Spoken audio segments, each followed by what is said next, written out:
페이지 128페이지 운동과 충돌. 여기 파트는 일상생활에서 되게 많이 씁니다. 왜? 물체가 그냥 하나만 이렇게 가는 게 아니라 가다가 언젠가 벽에 부딪히기도 하겠죠. 그죠? 그리고 와서 충돌도 하겠지. 충돌에 대한 내용뿐만 아니라 분해돼도 마찬가지고요. 폭발해도 마찬가지예요. 붙어있건 떨어져있건 상관없이 여기에 있는 내용은 모두 다 씁니다. 예를 들어서 우리는 배우지도 않고 문이과 상관없이 그냥 살면서 느끼는 것도 되게 많아요. 예를 들어서 계란, 달걀을 니네들한테 갑자기 쑥 던지면 니네들이 달걀을 이렇게 받을 때 훅 하고 움츠러서 받는단 말이죠. 이런 건 누가 가르쳐 주지도 않거든요. 계란이 깨지지 않게 하기 위한 본능적인 행동이에요. 두 번째, 달리기를 할 때 100m 달리기 하잖아요. 니네 100m 달리기 하는 거 봤지? 우사인 볼트 같은 사람이 뛰지 않니? 이름이 뭐야? 100m 달리기지. 그런데 100m만 딱 뛰는 사람 본 적 있어? 본 적 있어? 100m 달리기면 100m를 딱 뛰고 딱 멈추면 되잖아요? 물론 다이빙을 한 다음에. 근데 100m를 딱 뛰고 계속 달려요. 그치? 그리고 여러 가지가 있어요. 물체가 합쳐지거나 껌을 이렇게 씹다가 휙 던지면 탁 달라붙거나, 아니면 물체가 바닥에 떨어져서 깨지거나, 이런 모든 자연계에서 일어나는 현상들이 예로 설명이 가능한 거예요. 그게 오늘 배우는 내용 중에 하나인데, 여기에서 조금 더 확장되면 고등학교 2학년 때 되고요. 통합과학 파트에서는 좀 기본적인 내용을 가르쳐 줍니다. 그 내용의 좀 심화 과정까지 설명을 드릴 테니까 잘 한번 보도록 하세요. 자, 물체의 운동. 물체의 운동은 딱 두 가지로 나눌 수 있습니다. 두 가지. 물체가 운동한대요. 자연계에서 물체 운동은 딱 둘로 나뉩니다. 그 둘로 나뉘는 게 뭐냐면, 첫 번째가 등속 직선 운동이라는 거예요. 등속 직선 운동. 들어봤니? 등속 직선 운동. 등자는 같다라는 뜻이고요. 속자는 속력이라는 뜻이에요.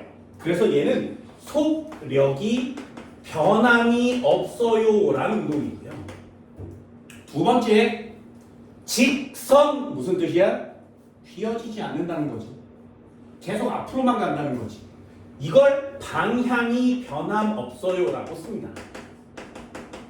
변함이 없어요. 그래서 등속 직선 운동은 속력도 변하지 않고 방향도 변하지 않아요. 됐나요? 요걸 머릿속에서 이런 상황을 그려보고 사고 생각해낸 사람이 있어요. 그 사람이 갈릴레이라는 사람이에요. 갈릴레이는 미친 과학자 중에 하나입니다. 지구를 바꿔놓은 과학자 중에 하나거든요. 실험을 할 수가 없으니까 머릿속으로만 실험을 한 거예요. 그래서 갈릴레이가 머릿속으로만 한 실험, 그래서 이걸 사고 실험이라고 합니다. 생각 실험이라는 뜻이에요.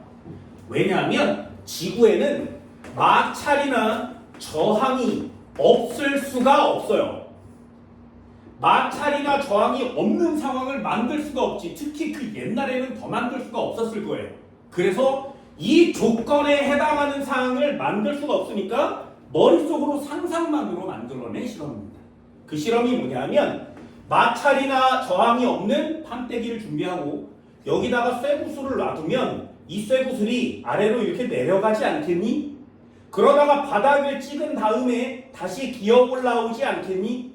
어디까지 올라올 것이냐? 에너지가 변함이 없어질 때까지 올라올 거니까 같은 높이까지 올라올 거야 라고 얘기한 거예요.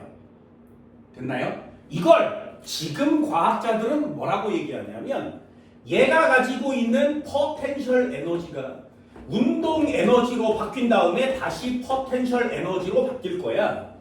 포텐셜 에너지는 mgh로 구할 거고, 운동 에너지는 2분의 1 mv 제곱으로 구할 거고, 포텐셜 에너지는 다시 mgh로 될 건데, 얘네 값이 다 같으니까 같은 높이가 될 때까지 올라오겠지라는 뜻이에요. 지금은 이렇게 배우지만 갈릴레이 때는 이 단어들이 없었어요. 그래서 요 단어 빨간색이 이렇게 다 지워지는 겁니다. 지금은 전부 다 증명이 됐다 그랬어요. 그럼 갈릴레이의 생각대로 한번 해볼까요? 판때기에다가 마찰이나 저항이 없으면 공은 같은 높이까지 올라와요.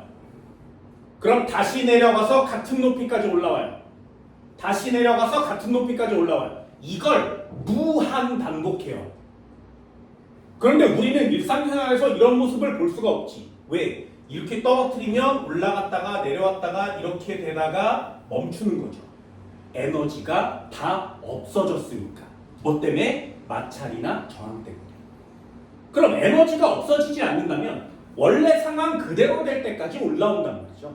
그때 판때기를 펼쳐요. 그럼 여기서 굴린 공은 어떻게 되겠니? 올라와요. 언제까지? 높이가 같아질 때까지. 펼쳐요. 언제까지? 높이가 같아질 때까지 올라와요. 되니? 그럼 이 판때기를 이렇게 수평으로 펼치면 저 공은 어떻게 될까요? 됐어요? 그럼 이 공은 언제까지 굴러가? 높이가 같아질 때까지. 이해되니? 그럼 높이가 같아지지 않는 한 이 녀석은 계속 간단 말이죠. 됐어요? 그럼 얘한테 물어보는 거야. 가만히 놔둔 상태니까 굴러가기만 하겠지. 그럼 얘 빠르게 만들거나 느리게 만들려면 얘를 건드려야 되죠. 되죠? 얘의 방향을 바꾸고 싶으면 건드려야 되지. 물리에서 물체를 건드리는 행동을 뭐라고 하냐면 힘을 작용시켜요 라는 뜻이에요. 그럼 얘를 건드리지 않아요는 힘이 작용하지 않았어요 라고 쓰는 거죠. 그럼 이 물체는 속력을 바꿀 수가 없어요. 이 물체는 힘이 작용하지 않으면 방향을 바꿀 수가 없어요. 그럼 이 물체는 등속 직선 운동을 하겠죠. 됐네? 그럼 결론이에요. 물체가 등속 직선 운동을 한다면 이 물체에 힘 줘야 돼, 안 줘야 돼? 안 줘야 돼요. 마찰이나 저항이 있어야 돼? 없어야 돼요. 됐나요? 그 조건을 여러분들이 물리학 용어로 바꾸시면 돼요. 물체에 저항이나 마찰을 무시할 경우에 물체에 힘이 작용하지 않으면 그 물체는 속력을 바꿀 수가 없어요. 그 물체는 방향을 바꿀 수가 없어요. 됐나요? 그럼 그 물체는 무슨 운동한다고? 등속 직선 운동을 해요. 됐죠? 이게 우리가 일상생활에서 느끼는 운동 하나예요. 그럼 지구상에서 등속 직선 운동을 눈으로 볼 수 있니? 없어요. 왜? 지구에는 뭐가 반드시 있으니까? 마찰이나 저항이 반드시 있으니까. 됐어? 그럼 등속 직선 운동은 문제용으로만 배울 수 있는 겁니다. 실제로 저걸 보려면 우주 같은 데로 나가야 돼요. 또는 조건을 만들어야만 하지. 일반적인 자동차로는 등속 직선 운동을 눈으로 볼 수는 없습니다. 그럼 등속 직선 운동 말고 나머지 하나는 뭐라 그래? 속력이 변해요. 빨라져도 변한 거고요. 느려져도 변한 거지. 방향이 변해요. 동쪽으로 가도 서쪽으로 가도 방향이 변한 거 맞지? 이렇게 방향이나 속력이 변하려면 이 물체에다 뭐 해야 돼? 힘 줘야 돼요. 그럼 힘을 줘서 물체의 상태를 변화시킨 걸 뭐라고 하냐면 그걸 가속도 운동이라고 합니다. 그래서 지구상에 니네들이 과학 시간에 배우는 운동은 딱 두 종류. 하나는 등속 직선, 하나는 가속도 운동. 이렇게 두 가지를 배우게 되는 거예요.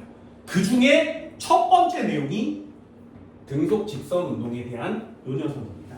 그래서 물체에 힘이 작용하지 않으면 마찰이나 저항이 없을 때 물체에 힘이 작용하지 않으면 그 물체의 속력 변화, 방향 변화 시킬 수 없어. 그 물체는 항상 등속 직선 운동한다. 이런 것들을 다 통틀어서 뉴턴이 딱 두 글자의 용어로 바꾼 거예요. 그 두 글자의 용어가 뭐야? 이 관성이라는 겁니다. 관성. 들어봤니? 뉴턴의 1법칙이에요. 그걸 관성의 법칙이라고 하거든요. 관성 무슨 뜻? 저항이나 마찰이 없을 때 힘이 작용하지 않으면 물체의 속력이나 방향을 변화시킬 수가 없어. 등속 직선 운동을 한다. 그게 관성이야 라고 정의를 내리게 된 거죠. 그거에 대한 내용이 첫 번째 나오게 됩니다. 원래 뉴턴의 운동 법칙을 세 가지를 한꺼번에 다 배워야 되는데 이 통합과학은 되게 신기한 구조로 되어 있습니다. 그래서 관성 다음에 운동량, 충격량에 대한 내용이 나오죠. 관성에 대한 내용을 하나 정리해 볼까요? 포인트 단어를 적으세요. 이쪽에다 써볼게요. 첫 번째 관성.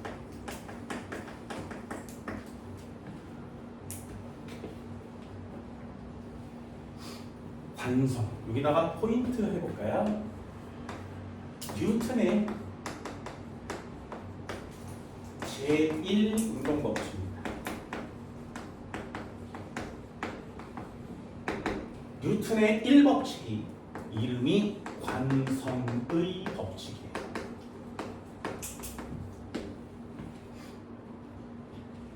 그 중에 관성이란 단어를 배우게 되는 겁니다. 자, 첫 번째 한번 볼까요? 관성이 무슨 뜻이냐? 지금처럼 정의를 꼭 외워줍니다. 관성이 무슨 뜻이냐 하면 현재의 운동 상태를 유지하려는 성질이에요. 현재의 운동 상태를 유지하려는 성질. 공식이 없어요. 그래서 얘들을 좀 잘 외워주시면 됩니다. 다시요. 관성이 무슨 뜻이야? 현재의 운동 상태를 유지하려는 성질. 다시 한번. 물체가 정지 상태래요. 물체가 지금 정지 상태야. 그럼 이 물체가 어떻게 하는 거라고? 계속 정지하려고 하는 거죠. 그걸 관성이라 그래요. 정지한 물체는 계속 정지하려고 해요. 두 번째, 운동하고 있는 물체는 계속 운동하려고 합니다. 정지한 물체는 정지를 계속 하려고 하고요. 운동하는 물체는 계속 운동하려고 하는 성질이에요. 그걸 관성이라고 해요. 이 중에 가장 대표적인 예가 뭐냐면 자동차의 손잡이입니다. 자동차가 있었는데 버스에 손잡이가 이렇게 달려있지, 그렇지? 버스가 앞으로 붕 달리면 손잡이는 어느 쪽으로 가? 됐나요? 손잡이는 얘가 앞으로 붕 달리면 손잡이는 뒤로 가는 것처럼 보이지. 이해됐어? 실제로는 안 그렇다고요. 실제로는 그렇지 않습니다. 얘가 이렇게 해서 뒤로 당겨진 것 같죠? 사람도 마찬가지. 사람이 여기 이렇게 서 있다가 얘가 붕 하고 달리면 사람이 뒤쪽으로 이렇게 쓰러지죠. 됐나요? 실제로는 그렇지 않아요. 이걸 좀 다르게 그려보면 말이지. 원래는 손잡이가 여기에 매달려 있었으니까 이 위치에 있는 거 맞죠? 됐죠? 그런데 자동차가 붕 하고 달려서 요렇게 와버리면 말이야. 손잡이는 그대로 그 자리에 있으려고 한 거예요. 됐나요? 그래서 요렇게 하면 마치 뒤로 온 것처럼 보이는 거지. 이해됐어? 그럼 자동차는 움직이지만 이 손잡이는 지금 뭐 하고 있는 거라고? 계속 정지하려고 하는 거 맞지? 그게 관성이라는 겁니다. 또 있어요. 되게 많아요. 예를 들면 탁자에 이렇게 물컵이나 이렇게 병이나 놓고 여기다가 보자기를 이렇게 세운 다음에 이 새끼를 휙 하고 잡아 잡아당기면 얘는 정지하고 있고 보자기만 이렇게 뺄 수 있지. 그렇죠? 그럼 요 물체는 계속 정지를 유지하려고 하는 거 맞지? 그게 관성의 법칙이에요. 됐나요? 이런 걸 관성이라고 합니다. 한 번만 더 해볼까요? 100m 달리기를 뛰었어. 막 뛰다가 결승선에 도달하면 결승선에 짠 하고 멈추는 사람이 없다 그랬죠. 계속 달려가지. 왜? 멈추기가 어려우니까. 움직이는 애는 계속 움직이려고 하니까. 됐나요? 이 관성의 법칙으로 인간이 야 이거 관성의 법칙이야 이렇게 하는 게 아니라 인간이 저 관성의 법칙을 몸으로 느끼면 너무 재밌대요. 저 관성의 법칙에 가장 유명한 애가 니네 생물 시간에 배운 거 있어? 전정기관이죠. 됐나요? 전정기관. 이렇게 해서 돌멩이가 이렇게 있었는데 갑자기 이 사람 몸이 아래로 휙 내려가면 전정기관의 털 위에 돌멩이가 위에 떠요. 되니? 털은 내려갔는데 돌멩이는 위에 있는 상태예요. 그러면 얘는 나 지금 똑바로 서 있지? 누워 있지? 기울어져 있지를 판별할 수 없어요. 그래서 공포심이 느껴지는 거야. 이걸 자이로드롭이라 그래요. 전정기관 말고 반고리관도 있어. 여기에 액체가 차 있는데 빙글빙글 돌면 여기에 있는 애가 자극을 받는 거죠. 이게 롤러코스터예요. 니네들이 알고 있는 지금 타고 있는 거의 모든 놀이기구가 다 저 관성의 법칙을 이용하는 놀이기구입니다. 그럼 그런 사람들은 관성의 법칙을 어떻게 하면 잘 이용할 수 있는지 아니까 놀이기구 한 대씩 만드는 거지. 한 대 만들면 돈 번다 그랬어요. 놀이기구 한 대 얼마야? 500. 싼 건 한 50억? 비싼 건 700억? 한 대만 만들면. 그래서 니네 놀이기구 에버랜드 가봤어요? 가면 제일 먼저 하는 게 뭐야? 사람 줄 졸라 많이 서 있는 거. 그게 비싼 거. 제일 많이 서 있는 거, 오래 기다려야 되는 거, 그거 비싼 거. 그 사람들이 잘 안 타서 그냥 가면 바로바로 탈 수 있는 거, 그거 싼 거. 괜히 서로 만드는 거죠. 유니버셜 스튜디오 가봤어? 안 가봤어요? 나중에 거기 가면 에버랜드의 줄은 줄도 아니구나 라는 생각을 했더니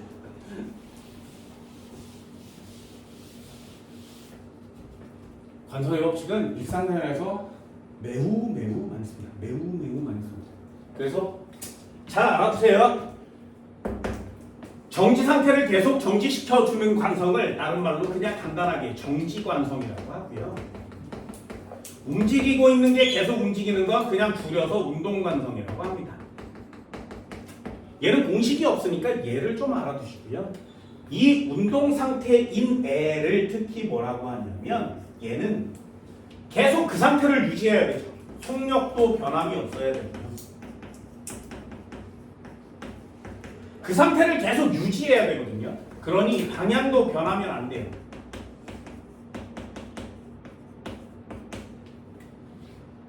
속력 변화없어, 방향 변함없어를 줄여서 뭐라고 한다고?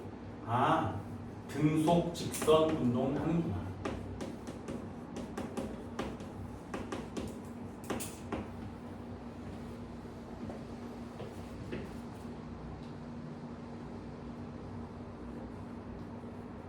자, 이제 중요한 한국말 한번 써볼게요. 이 중요한 한국말입니다.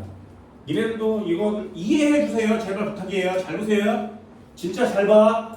이해해달라 그랬어. 자, 관성은 말이야. 현재 운동 상태를 유지하기 위한 성질이에요.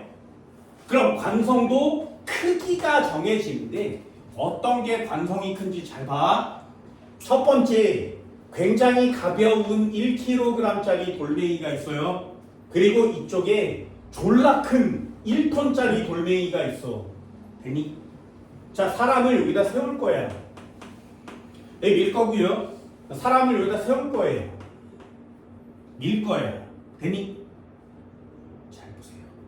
얘요. 지금 정지하고 있고요. 얘도 지금 정지하고 있지. 누가 더 움직이기가 어렵니?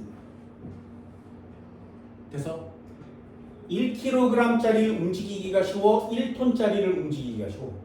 1kg짜리 움직이기 쉽지. 얘는 정지 상태인데 움직이기 쉽죠. 됐어요? 그럼 다시요. 얘는 정지 상태인데 움직이기 어렵지. 됐어? 그럼 잘 보세요. 정지 상태인 물체가 계속 정지하려고 하는 현상을 관성이라고 한다 그랬어요. 그럼 1kg짜리와 1톤짜리 중에 계속 정지하려고 하는 애가 누구야? 1kg이니 1톤이니? 1톤이죠. 이해할 수 있겠어? 사람이 아무리 밀어도 얘는 움직이기가 어렵지. 왜? 계속 정지하려고 하는 거니까. 이해됐나요? 그럼 관성이 커요 라는 말은 뭐가 크는데? 얘가 크면 되지. 요게 고등학생들이 가지고 있어야 되는 가장 중요한 사항이에요. 가장 중요한 사항. 그래서 약간 정리를 합니다. 관성의 크기는 오로지 그 물체의 질량에만 비례한다. 다시요. 관성의 크기는 오로지 그 물체의 질량에 비례합니다. 질량이 크면 관성이 커요. 질량이 크면 관성이 커요.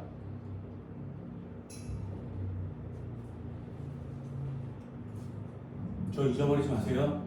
질량이 크면 관성이 커요. 선생님, 근데 무거운 거는 이렇게 밀어가지고 움직이면은 금방 멈추는데 가벼운 거는 살짝만 밀어도 계속 움직이다가 멈추고 그러잖아요.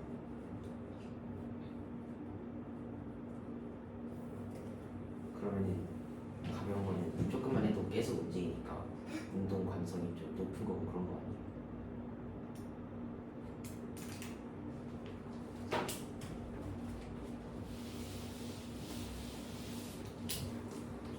또 해볼까요? 물체가 있었어. 됐지? 물체가 있었어. 그래서 누굴 멈추기가 더 쉽니? 왜? 멈추기가 쉽죠. 움직이는 애를 멈추게 하는 것들. 그래서 움직이는 애를 멈추게 하는 건데 누가 더 쉽다고?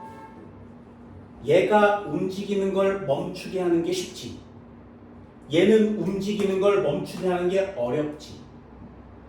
누가 운동 상태를 더 잘 유지하는 거냐? 유지하는 거죠. 됐어요? 뭔 말인지 알겠어? 그럼 운동 관성은 누가 큰 거야? 큰 거죠. 그 상태를 유지하려고 하는 겁니다.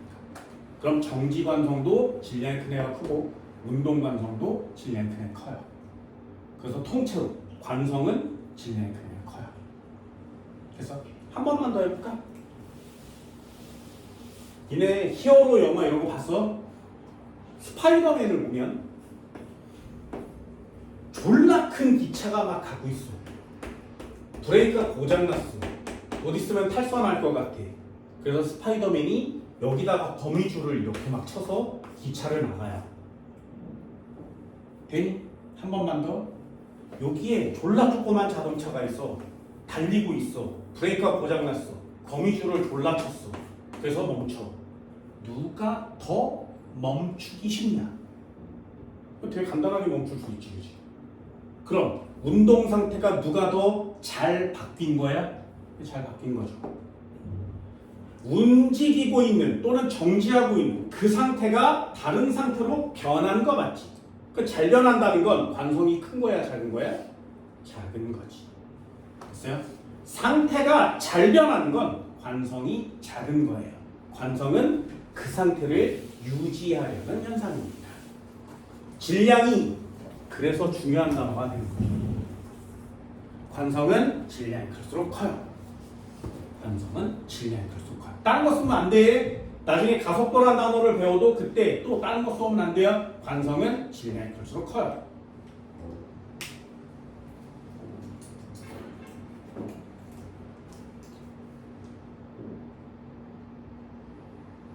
있나요? 저 정도는 할 수 있겠어요? 관성에는 얘들을 많이 배워줍니다. 요거의 시험 문제는 얘들밖에 없어요. 거기 책에 보면 얘들이 몇 가지가 나옵니다. 버스가 갑자기 출발할 때 손잡이와 몸이 뒤로 쏠린다. 관성의 법칙이에요. 그걸 다른 말로 정지해 있던 물체가 계속 정지해 있는 관성이 줄여서 그냥 정지 관성을 쓰는 거예요. 수레가 갑자기 출발할 때 물이 뒤로 쏠린다. 정지 관성입니다. 운동하던 물체가 계속 운동하려는 성질, 이거 운동 관성이라고 하거든요. 브레이크 밟으면 앞으로 튕겨나가는 거 맞죠? 움직이려고 하는 거니까 운동 관성이라 그래요. 생각보다 되게 많습니다. 이불에 먼지 털기. 무슨 관성? 정지 관성, 운동 관성. 됐어요? 니네 이불에 먼지 털기 잘 봐. 빨랫줄에 이불이 이렇게 널려 있어요. 됐니? 그러면 이렇게 와서 몽둥이 같은 걸로 얘를 탁 때리지, 그치? 그럼 먼지가 풀풀풀풀 나오지 않니? 먼지가 풀풀 나오는 게 아니야. 이불이 이렇게 있어. 그럼 여기 먼지가 들어있겠지, 그치? 얘를 퍽 하고 때리면 이불이 이렇게 휘겠죠. 펄럭. 그때 먼지는 요 위치에 그대로 남아있는 거예요. 이해돼서? 먼지의 정지관성이에요. 이거를 때리지 않고 이렇게 털면 운동하죠. 그건 운동관성. 이불을 이렇게 휘었다가 아래로 확 잡아당기면 이불이 아래로 이렇게 내려오지, 그지? 그때 얘는 밖으로 날아가는 거예요. 됐나요? 되게 많아요. 이래 볼펜 쓰다가 안 나오면 어떻게 하지? 그러면 이렇게 흔들면 볼펜의 액체가 쏠리죠. 관성의 법칙이에요. 전부 다요. 삽질 관성의 법칙이죠. 삽까지 같이 던지니? 여기 봐봐. 쌀을 벗어 삽을 같이 던져. 같이 또 집어오고 또 던져. 야, 이거 안 되지. 쭉 하고 멈추면 흙만 날아가죠. 그런 것들을 다 관성의 법칙이라고 하는 겁니다. 됐나요? 얘들 많이 알아두시면 관성의 법칙은 공식이 없기 때문에 간단하게 해결할 수 있습니다. 만약에 관성의 법칙이 없으면 인간은 되게 재미없을 거고요. 사는 것도 되게 안전할 겁니다. 언제 제일 많이 느껴? 니네들도 느낄 수 있어요. 그 엘리베이터 중에 졸라 빠른 엘리베이터를 타면 1층에서 엘리베이터를 탔어. 그래서 10몇 층을 눌렀어. 그러면 엘리베이터 올라가기 시작하지. 그때 몸이 아래로 이렇게 툭 처지는 느낌을 받아본 적이 없어? 한 번도? 쑥 올라가다가 도착할 때 되면 띵 하면서 위로 살짝 올라갔다 내려오는 것 같은 느낌을 받아본 적이 없어? 한 번도? 그게 관성의 법칙이에요. 처음에 출발할 때는 정지하려는 관성입니다. 도착할 때는 운동하려는 관성인 거죠. 그게 전부 다 관성의 법칙에 해당됩니다. 우리가 살고 있는 세상이 관성의 법칙은 생각보다 굉장히 많습니다. 그걸 과학적으로 배우고 야 이게 관성이야 라는 단어를 쓰기가 많이 어렵죠. 그런 생각을 우리는 관성의 법칙과 연결시켜서 생각해 본 적이 많이 없으니까요. 지금부터는 뭐 해보세요. 아 이게 관성이구나. 자이로 드롭할 때 머리 가죽이 그러면 안 되지만 관성의 법칙이구나. 아틀란티스 이런 걸 타면서 관성의 법칙이구나. 이런 단어들을 한 번씩 볼 수 있도록 합니다. 저 관성이란 단어가 굉장히 많이 써요. 일상생활에서도 되게 많이 써요. 그래서 좀 알아두시기 바랍니다. 두 번째 파트도 한번 해볼까요?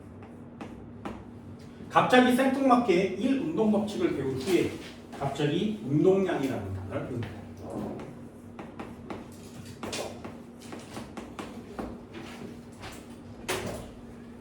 운동량은 알파벳으로 스몰 p를 씁니다. 작게 쓰면 이걸 운동량이라 그래요. 물체는 운동의 양일 때 이 운동하고 있는 물체를 이 운동의 양이 얼마인지를 계산으로 정의해 놓은 식입니다. 도대체 이 운동의 양은 얼마니? 라고 물어보면 운동량은 말이야 중요한 그 물체의 질량에 비례해요. 질량이 크면 물체는 운동을 많이 하고 있구나 라고 얘기하는 겁니다. 두 번째, 그 물체가 졸라 빠르면 그 물체는 운동의 양이 많구나 라고 얘기하는 거예요. 그래서 물체의 운동량을 정할 때 공식처럼 만듭니다. 그래서 물체의 운동량은 말이죠. 질량이 클수록 좋고요. 속도가 빠를수록 좋아요. 라고 정의해요.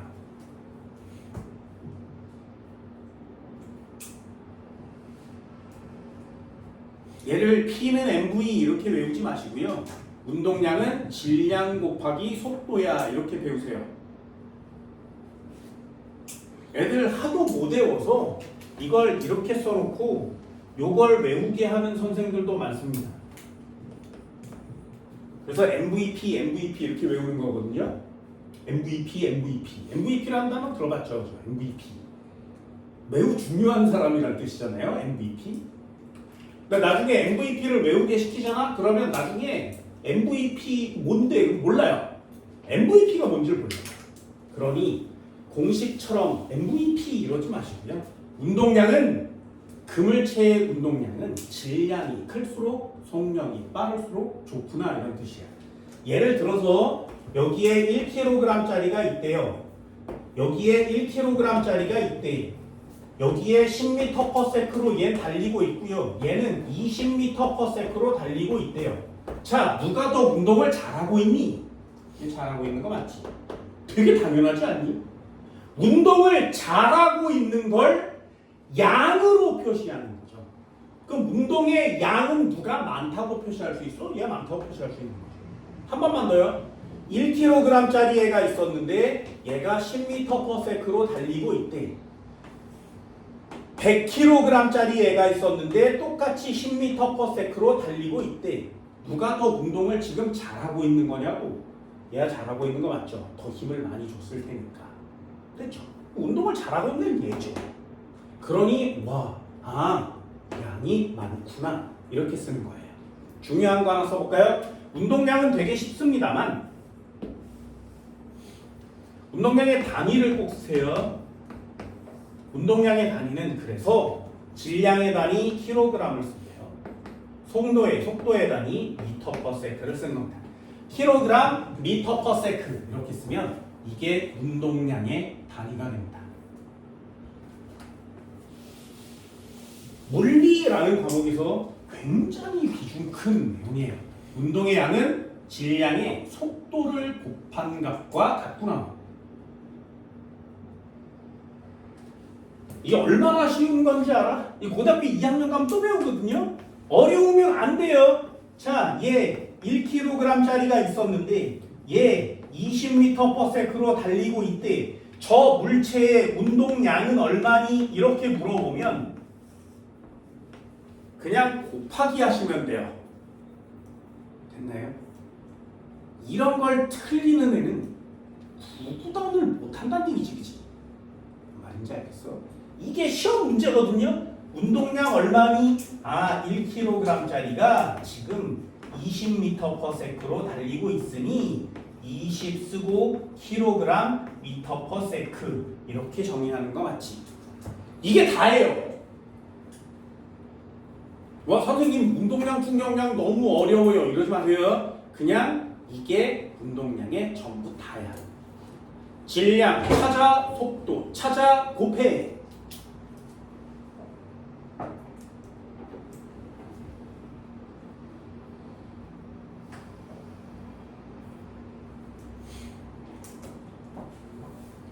됐어요? 중요한 거 있어요. 이게 왜 어렵냐면 왜 고등학교 2학년 때 또 배우냐면 그럼 왜 수능에 이 녀석을 내냐면 어렵거든요.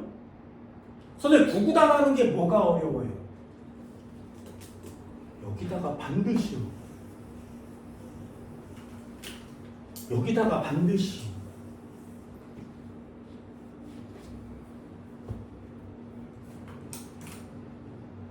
반드시입니다. 반드시. 이것 때문에 모든 애들이 다 틀려옵니다.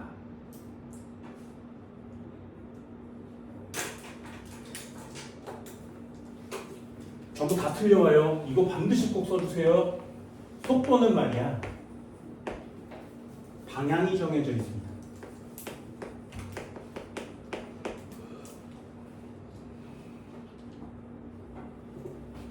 앞으로 달리면 플러스로 정의해요. 뒤로 달리면 마이너스로 정의합니다. 이 부호를 쓰지 않으면 수학 계산이 전부 다 틀립니다. 부호를 쓰지 않으면 전부 다 틀리는 게 물리라는 녀석이어서 학생들 중에 물리가 어려워요 라고 하는 애들은 전부 다 수학으로 계산하기 때문에 그렇습니다.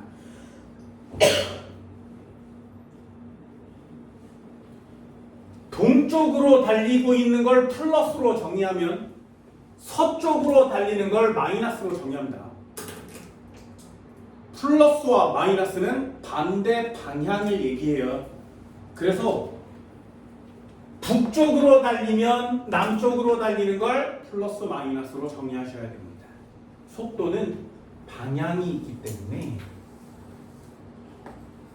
시험 문제를 틀려볼 수 있습니다.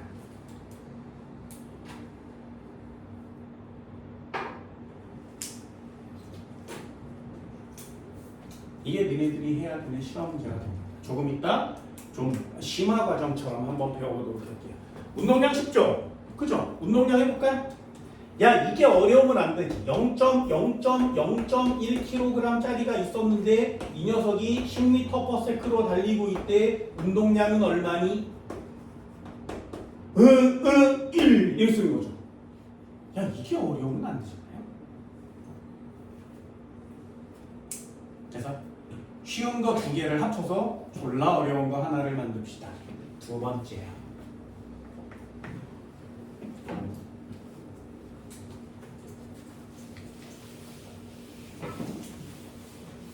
운동량을 정의하는 이유는 내가 받을 충격량을 계산하기 위해서예요. 예를 들어 볼까요? 여기다가 1kg짜리를 뭐 던졌어 10m/s로 여기다 사람을 세우는 거야. 그치? 그럼 이 공이 날아가서 얘를 때리겠지. 그걸 충돌이라고 하는 겁니다. 그래서 충돌을 배우는 거예요. 한 번만 더 해볼까요? 여기 1kg짜리가 있었는데 얘가 20m/s로 달리고 있대. 그럼 얘도 가서 부딪히겠죠. 누가 더 아플까요? 더 아프겠지, 그치? 더 아프겠지. 와, 졸라 더 아파요. 이걸 물리학 용어로 뭐라 그래? 아, 내가 충격을 더 많이 받았어요 라고 얘기하는 거예요. 되니? 똑같은 내용이죠. 1kg짜리가 10m/s로 달리고 있을 때 여기 사람을 세워 놓으면 얘가 받을 충격과 1톤짜리가 와서 10m/s로 달려왔을 때 얘가 받을 충격을 비교하면 충격은 누가 커? 얘가 크겠지. 충격량은 얘가 크겠죠.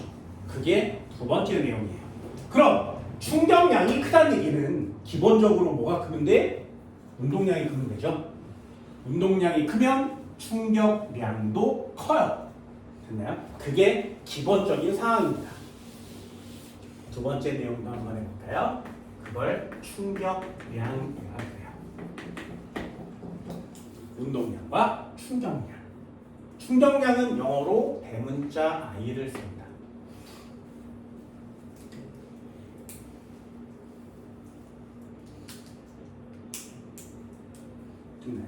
충격량은 어떻게 쓰는 거냐면 충격을 가해줄 때 싸대기를 때리면 힘이 셀수록 충격이 강해지겠죠.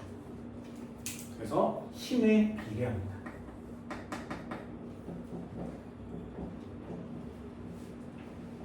당연하지 않습니까? 당연하죠. 니네 팔뚝 이런 거 때리는 거 해봤지, 그치?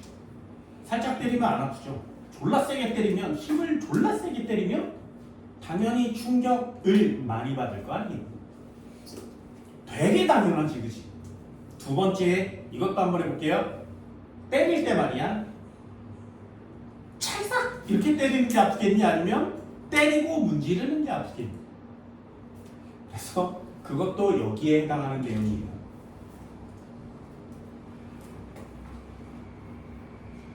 이걸 이렇게도 설명할 수 있습니다. 실제로 그러면 안 돼. 싸대기를 이렇게 찰싹 때리는 게 충격을 많이 받겠니? 때리고 문지르고 비비는 게 충격을 많이 받겠니? 이 정신적인 충격이 되게 커지지 않겠니? 그걸 충격량으로 계산하는 거예요. 그럼 그걸 뭐라고 하냐면 가해준 힘의 비례, 두 번째 그 힘이 가해지는 시간에도 비례.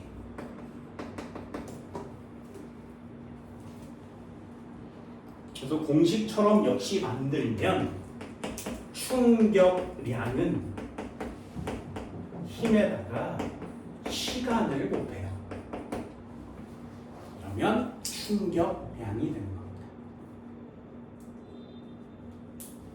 그래서 충격량은 F고요. 힘은 아니요. 충격량은 I, 힘은 F, 시간은 T. I는 FT 이러지 마시고요. 충격량은 힘에다가 시간을 곱하는 거구나. 이렇게 외우시는 겁니다. 얘도 단위를 한번 써볼까요?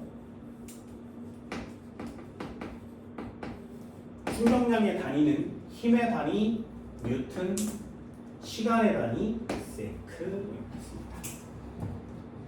충격량의 단위는 뉴턴, 세크.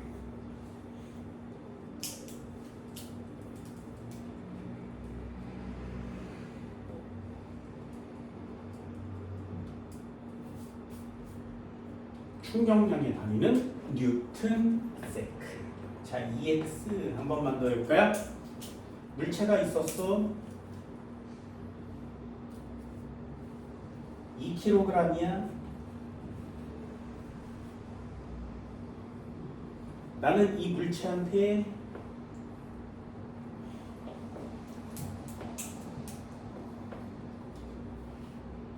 힘을 가해줬어. 10N의 힘을 가해줬대. 되니? 발로 얘를 미는 시간은 1초. 이해됐어요?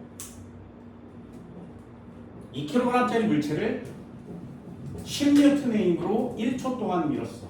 그럼 이 물체가 받은 충격량은 얼마니? 그렇죠? 그럼 충격량 공식이 뭐야? 힘에다 시간을 곱하는 거 맞지? 그럼 충격량은 어떻게 구한다고? 얘는 필요 없죠. 10N을 1초 동안 가해줬구나. 그럼 얘는 10N 세크라고 정의할 수 있는 것이.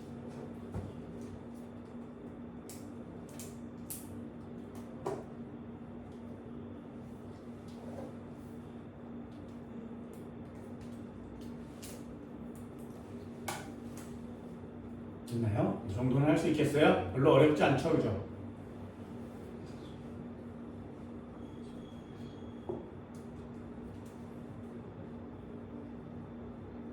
운동량과 충격량.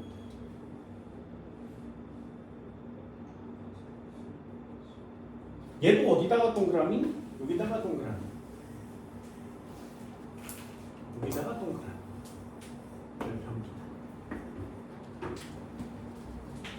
충격량도 역시 방향이 정해져 있습니다. 힘을 준 방향이 충격량의 방향이에요.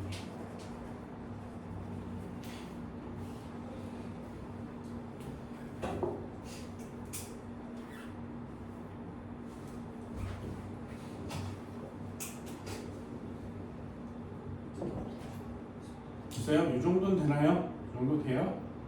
여러 가지 자료가 나오면 그 자료를 가지고 문제를 푸는 게 우리가 해야 될 일인데, 여기 파트에서는 구구단을 잘 하시면 됩니다. 구구단을 잘 하시면 돼요.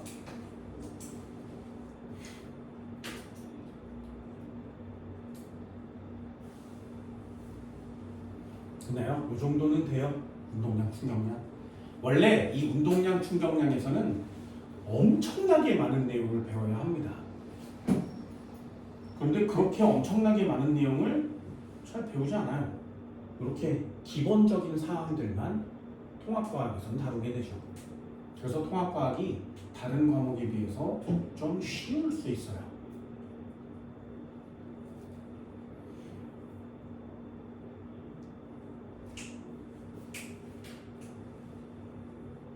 됐나요? 이 정도 돼요? 진짜? 좀 어려운 거 한번 해볼까? 얘네들도 좀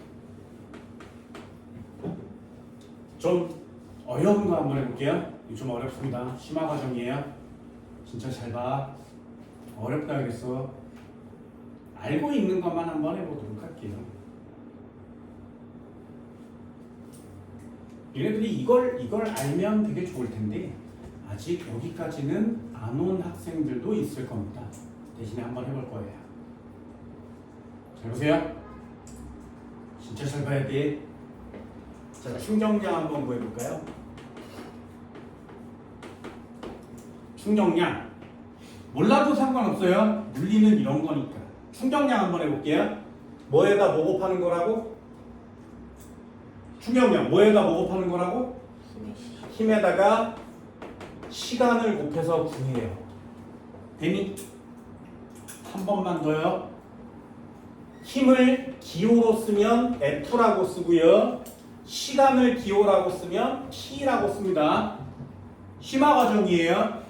자, 그럼 다시 한번 바꿔볼까? 니네가 알고 있는 공식 F는 알고 있는 사람이 있을 거 아니에요? 누구나 한 번쯤은 그냥 간단하게 들어봤는 공식이니까 F는 MA 데미 M은 질량이란 뜻이고요. A는 가속도란 뜻이에요. 됐지? 그럼 여기 F 대신에 MA를 넣어도 되지. 그리고 여기에 T가 남죠. 됐어요? 그래서 진짜지. 한 번만 더 가볼까요?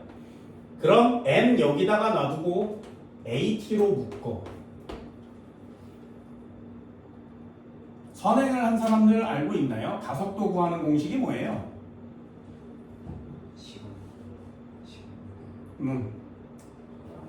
그럼 또 써볼까? A는 가속도는 아는 사람만 따라오십니다. 시간분의 나중 속도에서 처음 속도를 빼면 돼요.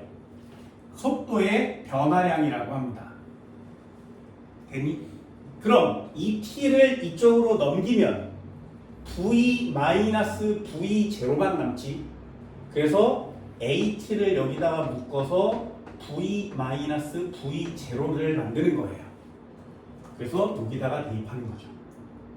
그러면 뭐가 되냐면 m 놔두고요. v-v0가 됩니다.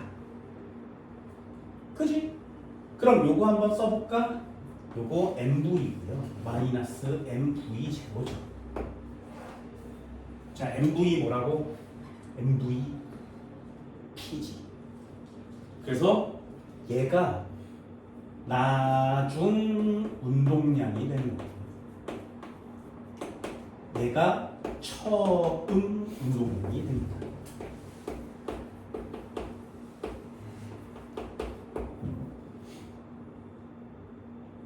됐나요? 결론이 중요한 거예요. 결론이 항상 이퀄 쳐서 마지막 결론을 만들면 자 나중에서 처음 빼면 뭐라 그래?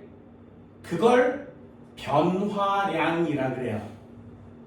나중에서 처음을 빼면 항상 변화량이라 그래. 그럼 얘는 뭐의 변화량? 운동량의 변화량. 그래서 충격량 이퀄 치고 정리했더니 운동량의 변화량이 된 거예요. 결론입니다. 그래서 결론. 충격량은 운동량의 변화량.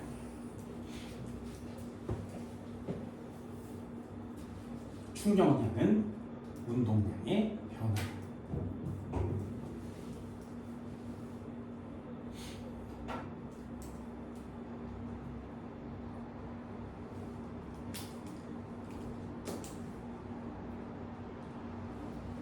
외우셔야 돼요. 그래서 외우는 건 위에다 써줍니다. 충격량은 운동량의 변화량이라고 씁니다.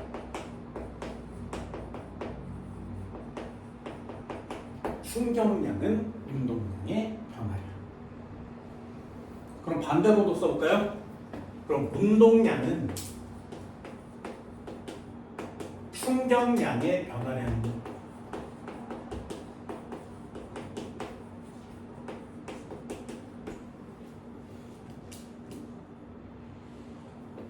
이건 안 됩니다. 위에 건 맞고요. 아래 건 틀려요. 충격량은 운동량의 변화량. 맞아요. 지금 해봤잖아요. 운동량은 충격량의 변화량이 되지 않습니다.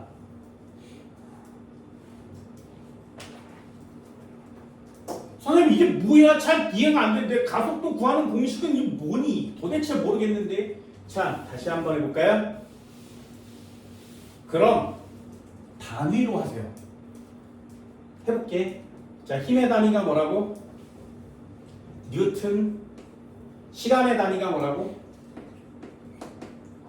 세크. 그래서 얘네들을 곱하면 충격량의 단위가 된 거 맞죠? F는 MA는 알고 있다며. 그럼 얘는 단위가 뉴튼이고요. M은 킬로그램이에요. 가속도는 미터 퍼 세크의 제곱입니다. 이게 가속도의 단위예요. 그럼 F는 뉴튼 대신에 얘를 집어넣을 수 있지. 단위를 걸치면 뉴튼 대신에 킬로그램 넣고요. 미터 퍼 세크 제곱을 넣을 수 있지, 그치? 그리고 뒤에 뭐가 남았어? 세크 남아있는 거 맞지?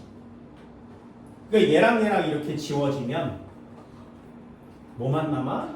킬로그램에 미터 퍼 세크만 남죠.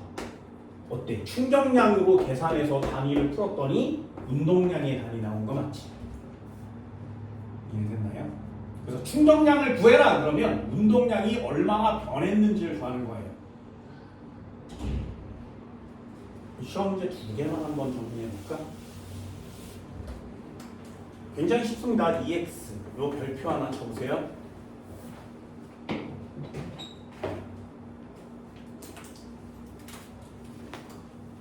자, 시험 문제는 거의 이래요. 잘 봐. 물체가 있었어. 1kg짜리가 있었는데 지금 정지하고 있대. 그치? 됐나요? 물체가 좀 정지하고 있어요. 그런데 내가 얘한테 충격을 가해주면 탕 하고 충격을 가해주면 얘가 움직이겠지, 그치? 됐나요? 그래서 움직여요. 1kg짜리가 10m/s의 속력을 가지게 되는 거죠. 되니? 그럼 내가 가해준 충격량은 얼마일까요? 그게 시험 문제예요. 그럼 내가 가해준 충격량은 얼마니? 뭘 쓴다고? 운동량의 변화량을 쓰는 거고요. 내가 가해준 충격량 때문에 운동량이 변한 거니까 나중 운동량에서 처음 운동량을 뺍니다. 나중 운동량은 얼마였으니까 이렇게 하면 10이었습니다. 처음 운동량은 얼마였으니까 이렇게 하면 0이었습니다. 개식지 그치? 구구단에서 더하거나 구구단에서 빼시면 돼요. 그게 시험 문제예요. 그럼 얘 중요한 내용이 있어요. 값은 10이라고 나오겠지. 단위는 뭐야? 단위는 킬로그램에 미터 퍼 세클 곱했고요. 킬로그램에 미터 퍼 세클 곱해서 여기까지 구하는 거 맞지? 하지만 나는 뭘 물어보고 있어? 충격량을 물어보고 있으니 요 끝에 충격량의 단위로 마무리를 짓습니다.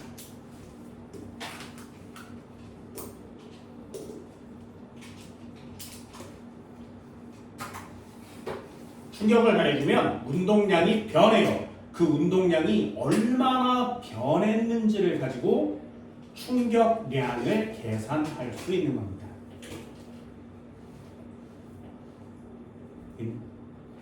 쉽죠? 내용은 별로 없으니까. 한 번 더 해볼까요? 내용은 다 똑같아요. 얘네들도 요거 하나 꼭 기억해 주세요. 물체가 있었어. 그래서 이거 패턴입니다. 나는 물리든 화학이든 패턴을 좋아하거든요. 2kg이래요. 이 녀석 지금 10m/s로 달리고 있었대. 됐죠? 얘한테 충격을 가해 주잖아. 그러면 얘 빨라지겠니? 느려지겠니? 달리고 있는 자동차가 있었는데 뒤에서 발로 차면 빨라져? 느려져? 빨라지겠지. 당연히 빨라져요. 얘는 속력이 빨라집니다. 그래서 물체의 이동 방향과 같은 방향으로 충격을 주면 물체는 빨라져요. 됐어요? 그럼 얘요. 질량은 변함이 없을 테니까 빨라졌겠죠. 얼마로? 30m/s 한번 해볼까요? 자, 내가 가해준 충격량은 얼마일까요? 됐어요? 이해돼서? 그럼 충격량은 얼마일까요? 이렇게 물어보면 얘가 처음 운동량이니까 처음 운동량은 얘랑 곱하면 되지. 20kg m/s. 됐나요? 항상 단위에 신경 쓰셔야 돼요. 얘가 나중 거지. 나중 운동량은 얼마니? 이렇게 물어보면 2, 30이니까 60kg m/s. 됐죠? 그럼 내가 가해준 충격량은 어떻게 구한다고? 충격량이란 얘는 운동량의 변화량인데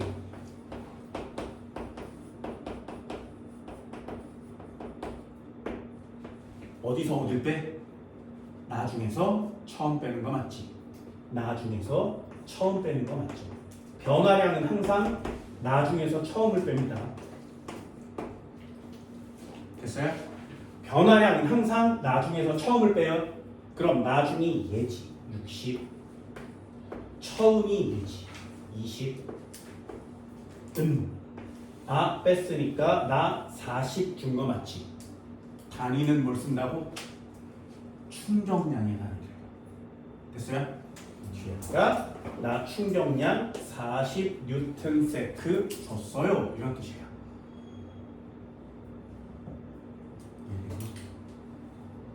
이게 니네들이 해야 되는 패턴화되어 있는 내용이에요. 어때? 운동량, 충격량을 가지고 놀 건데 말이야. 운동량 구할 거니, 충격량 구할 거니, 미터 퍼 세크 킬로그램 운동량의 자료를 주고 충격량을 구하세요가 시험 문제인 거죠. 그러니 충격량으로 운동량 자료를 충격량으로 바꾸려면 내용은 하나야. 충격량은 운동량의 변화량이구나. 됐니? 자, 마지막 하나만 더 해볼까요? 문제를 정리하는 중이라면 이 문제는 별표를 3개 쳐줍니다. 해볼게요.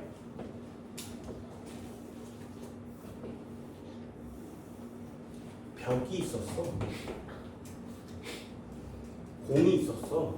1kg 10m/s로 달리고 있었어. 그죠? 가서 맞겠지. 그럼 튕겨 나오겠지. 그럼 공이 맞고 이렇게 떨어지겠죠. 절대로 안 돼요.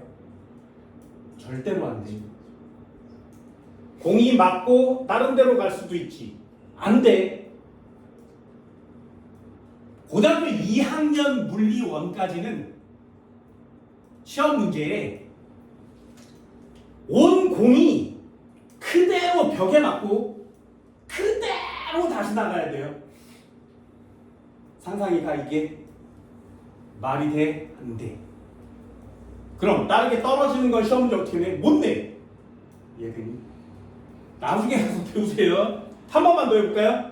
이게 얼마나 웃긴 거냐면 투수가 공을 던졌어. 타자가 공을 멍멍이 때리겠지, 그지? 몽둥이를 때릴 거예요. 되니? 그럼 얘가 공을 때리면 공이 이렇게 맞고 이렇게 나갈 수도 있잖아? 절대로 안 돼요. 물리원에서는 온 공을 방망이로 때리면 그 상태 그대로 날아가야 돼요. 시험 문제가 딱 이거 하나밖에 못 나와. 하나밖에 못 나와요. 되니? 여기 있는 공이 이렇게 공이 와서 이렇게 와서 부딪히면 이렇게 갈 수도 있잖아? 이렇게 튕겨나갈 수도 있잖아요? 절대로 안 돼요. 오면 맞고 그대로 가거나 그대로 움직여야 돼요. 딴 데로 가면 안 돼요. 물리원이 얼마나 쉬운 건지 알겠지? 다른 조건은 없습니다. 실제로 그래? 아니에요. 야, 이렇게 많은 경우 중에 그대로 가는 걸 니네 본 적 있어? 투수가 공을 이렇게 던지면 방망이로 타자가 때리면 그 공이 다시 투수 방망이로 글로 들어와야죠. 말도 안 되는 경우만 배워요. 그러니 문제 푸는 요령만 배우는 겁니다. 와서 부딪히겠지, 그지? 그러면 다시 되돌아간다 그랬어요. 다른 데로 가면 안 돼. 되돌아가야 돼요. 1kg짜리가 벽에 맞고 되돌아갑니다. 5m/s. 자, 벽이 가해준 충격량은 얼마일까요? 됐어요? 그럼 벽이 가해준 충격량은 얼마일까요? 되니? 그럼 충격량 어떻게 구한다고? 결론 한번 써볼까요? 충격량은 어떻게 구한다고? 나중 운동량에서 처음 운동량을 뺍니다. 자, 처음 운동량은 얼마였는데 처음에 이렇게 움직이고 있었죠. 그지?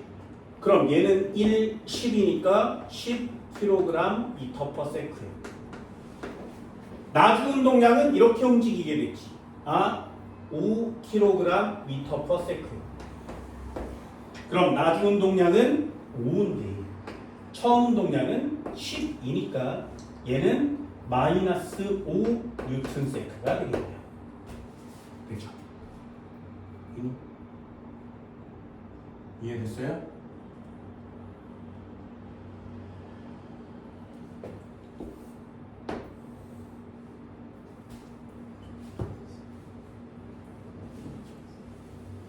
운동량, 충격량 왜 틀려온지 알겠지, 그치? 얘기했잖아? 구구단만 하면 맞출 수 있는 시험 문제인데요. 그리고 대충 푸는 시험 문제인데 다 틀려온다. 얘기했잖아. 다 틀려온다. 그래서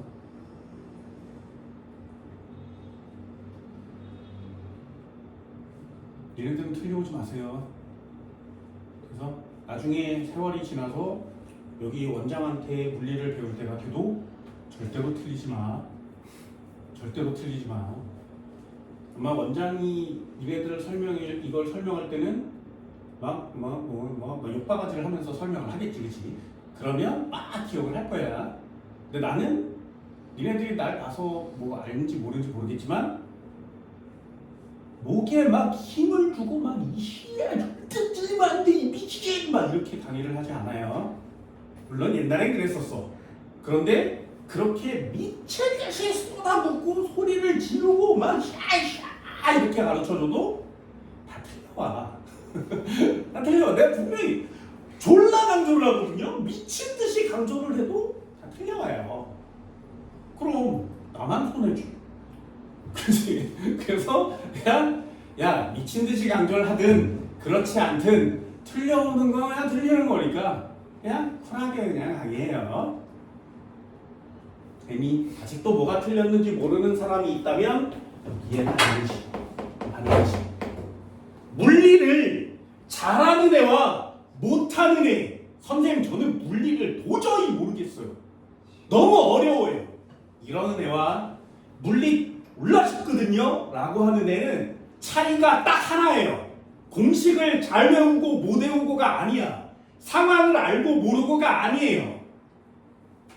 정확한 곳에 정확하게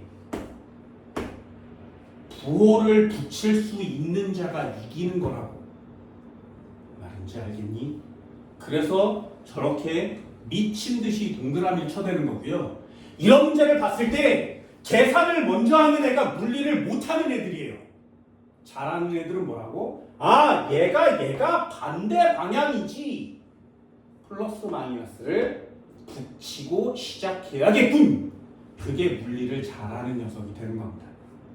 이해됐어요? 자, 부호를 한번 붙여볼까요? 다시 한번 계산해볼까? 그럼 얘는 앞쪽으로 달리고 있어요. 얘는 반대로 가고 있어요. 됐나요? 어떻게 답이 완전 달라지는 거 맞지?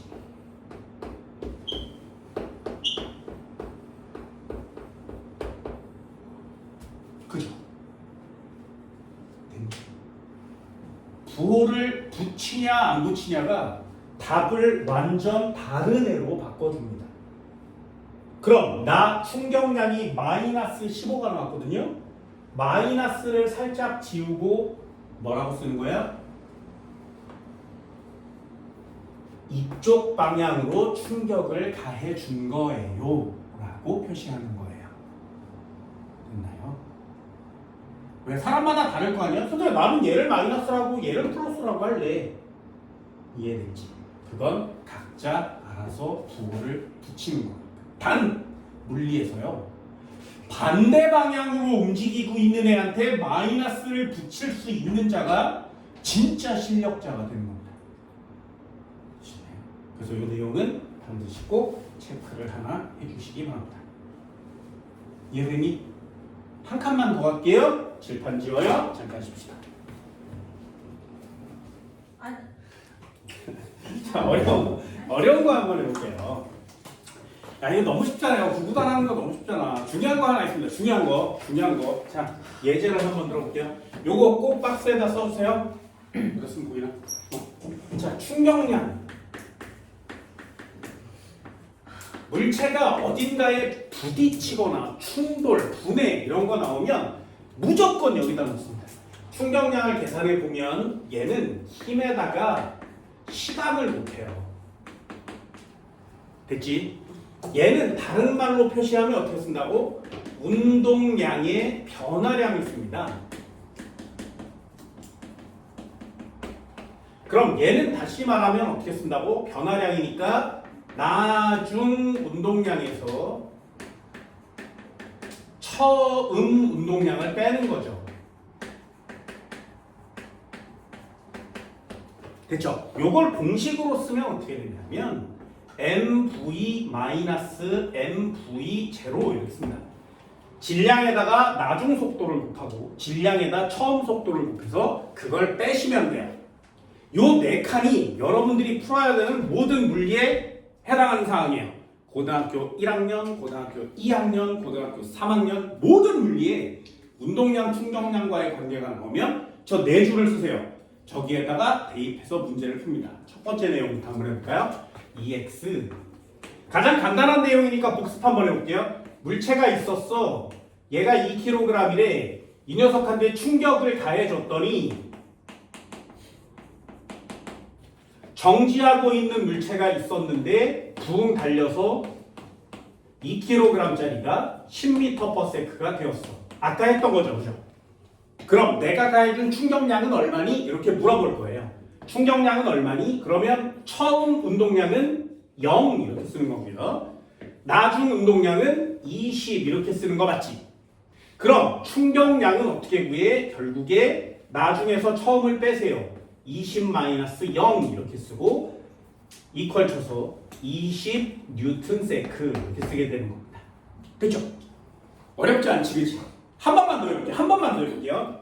EX 이렇게 한 칸씩 한 칸씩 하시면 돼요. 자가 있었는데 얘가 2kg이었어. 지금 10m/s로 달리고 있었는데 여기다가 충격을 가해주는 거죠. 충격량을 주니까 물체가 빨라지겠지. 이 녀석이 2kg짜리가 30m/s가 되었대요. 되니? 그럼 빨라진 거 맞지? 됐어? 여기에다 하나를 더 추가해 주는 거야. 그걸 뭘 추가해 주는 거냐면 여기서 물체한테 충격을 가해준 시간을 줍니다. 예를 들면 2초 동안 충격을 줬어요 라고 주는 거예요. 그럼 여기에 있는 자료가 하나 추가가 된 거 맞지? 그치? 그럼 물어볼 수 있는 게 두 가지가 되는 겁니다. 자, 나중 처음 운동량은 얼마야? 2 곱하기 10이니까 20. 나중 운동량은 얼마야? 2 곱하기 30이니까 60. 됐어요? 그러므로 충격량을 구하세요 라고 물어보면 얘 나중에서 처음 빼는 거니까 60에서 20 빼. 그래서 40 뉴턴 세크요 이렇게 쓰는 거 맞죠? 됐네? 그럼 요거 시간은 왜 줬어? 이제 하나를 더 물어보는 거야. 그걸 뭐라 그래? 그럼 가해준 힘은 얼마니라고 주는 거예요. 되니? 요 힘을 뭐라고 쓰는 거냐면 충격력이라고 하는 겁니다. 충격력. 됐지? 그럼 운동량의 변화량으로 여기 썼으니까 저기다 대입하는 거거든요. 충격량은 40이라며. 요거 어떻게 구한다고? 힘에다 시간 곱하는 거라고. 됐죠? 그러면 40 뉴턴 세크는 충격량이니까 힘에다가 시간을 곱하는 것이지. 여기까지 됐나요? 그럼 나 힘 얼마 준 거야? 20 뉴턴 준 거 맞지? 이렇게 한 칸씩 한 칸씩 내려오시면 돼요. 그래서 문제를 읽었을 때 이 문제가 어떤 유형의 시험 문제인지를 보시고요. 어떤 상황에 어떤 걸 대입해야 되는지를 찾는 건데 그게 여기 다 있는 거예요. 한 번만 더 해볼게요. EX 물체가 있었는데 갔어. 2kg짜리가 10m/s로 간 거죠. 됐지? 벽에 맞고 되돌아온 거예요. 2kg짜리가 5m/s로 되돌아왔다 그랬어요. 되니? 벽에 맞고 튕겨나갈 때까지 걸린 시간은 0.1초래. 어떤 느낌인지 알겠어요? 자, 그러면 또 한 번 해볼까요? 벽이 가해준 충격량은 얼마니? 충격량을 구할 때는 항상 나중에서 처음을 빼는 건데 처음이 20이고요. 나중은 10이에요. 됐지? 자, 질문이요. 뭐 틀린다고? 네. 그게 얼마나 엄청나게 중요한 내용인지 알겠지? 그럼 어느 걸 플러스로 할 거야? 니네 마음대로 하시면 돼요. 니네 마음대로. 문제에 써 있으면 문제대로 하시고요. 문제에 안 써 있으면 니네 마음대로. 나는 처음을 플러스로 할 거야. 그럼 나중은 마이너스가 되는 거 맞지? 반대 방향이니까요. 계산 한번 해볼까요? 나중은 마이너스 10이었고요. 빼기. 처음은 플러스 20이었어요. 어때? 부호를 붙이지 않으면 답이 달라지는 거 맞죠? 그러니 부호를 반드시 쓰셔야 됩니다. 마이너스 30 뉴턴 세크. 그럼 누구는 여기를 플러스로 했으니까 마이너스 값이 나올 거고요. 누구는 여기를 마이너스 여기를 플러스로 하면 플러스 30이 나올 수도 있겠지. 그러니 부호는 답을 쓸 때 쓰지 않아요. 그래서 요 부호를 이렇게 살짝 지우고 뭐라고 쓰는 거냐면 처음의 반대 방향 이렇게 쓰는 겁니다. 됐나요? 이게 서술형용 시험 문제가 된 거예요. 처음에 반대 방향. 그게 충격량의 방향인 거죠. 그러면 이쪽으로 오고 있었는데 벽이 가해준 충격량은 이쪽 방향이 되는 거 맞지? 그럼 여기서도 물어볼 수 있어요. 자, 그럼 벽이 가해준 힘은 얼마니? 됐어요? 그럼 똑같이 계산합니다. 충격량이 얼마라고? 30이라고 했지. 0.1초간 작용했죠. 그럼 0.1초에다가 얼마를 곱하면 30이 되겠니? 300이. 여기다가 300 뉴턴 세크. 뉴턴 이렇게 쓰는 겁니다. 됐나요? 시간을 주면 힘까지 구하는 거죠. 보세요. 여기에 네 줄에서 벗어나지 않지. 그래서 저걸 반드시 꼭 적어주세요. 저 네 줄을 반드시 꼭. 이거 반드시 꼭 적어주세요.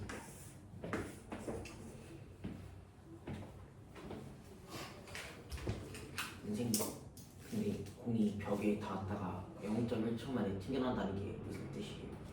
닿았다가 튕겨나오는 거죠. 그 닿는 시간이 0.1초인 거지. 접촉 시간. 근데 그러면 공이 벽에 0.1초 동안 달라붙어 있으면서 올라온 거지. 찌그러지죠. 속력이 줄어들지. 찌그러진 다음에 다시 튕겨나가지. 그때까지가 0.1초죠. 이해됐어요? 할 수 있겠어?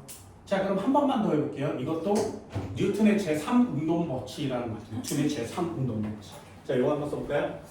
물체의 운동량을 변화시키는 애 누구니? 여기다가 정리합니다. 벽이 공에 작용한 충격량 얼마? 30. 반대로 공이 벽에 가해준 충격량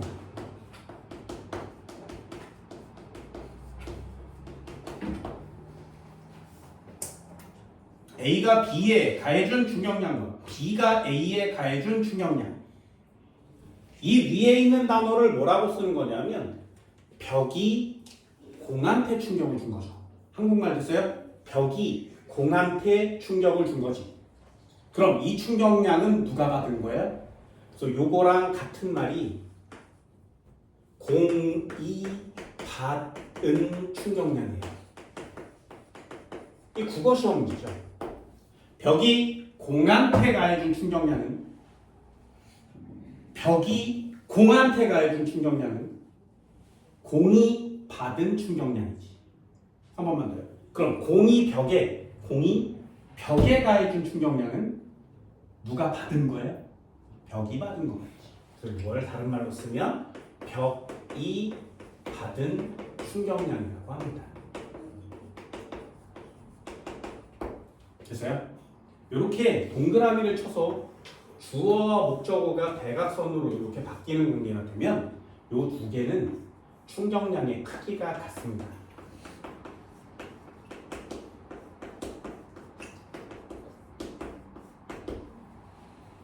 단 방향은 반대.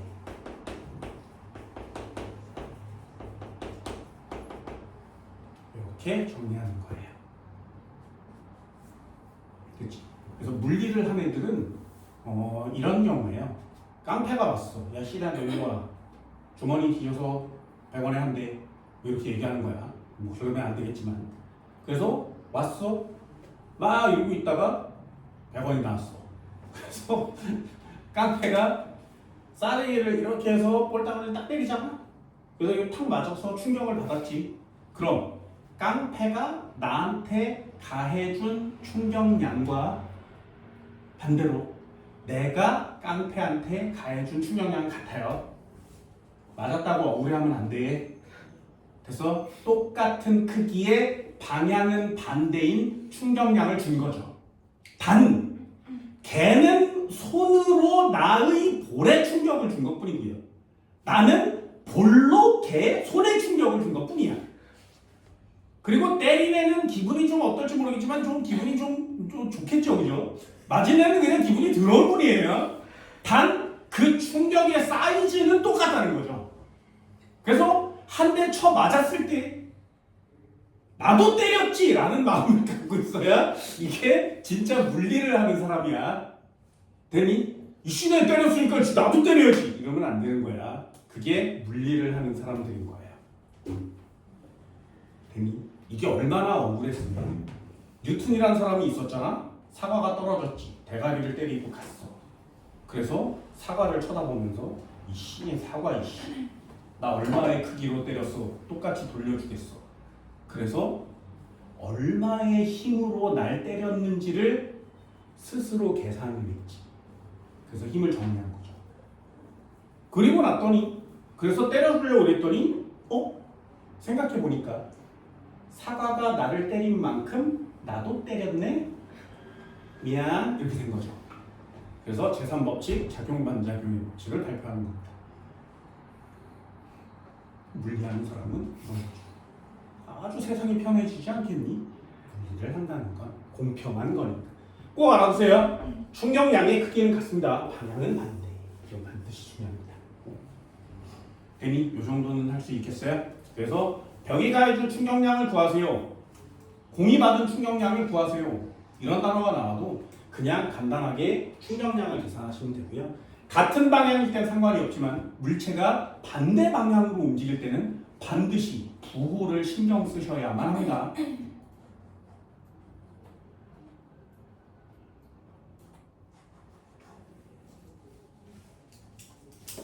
마지막 하나 정리해 볼까요?